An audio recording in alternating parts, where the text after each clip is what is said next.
komando, do or die. Sa mga nanunungkulan, commander, respeto at paggalang na itinuro na huwag mawawala. Hanggang ngayon nasa puso. Shoutout 242 ng soldiers. Salute sa'yo. Salamat sa mga tulong.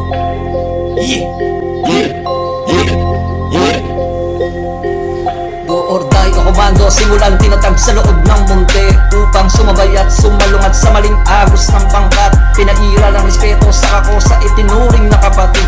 Mga nanunungkulan na nagabay nagsisilbing magulang upang ipaunawa ang tama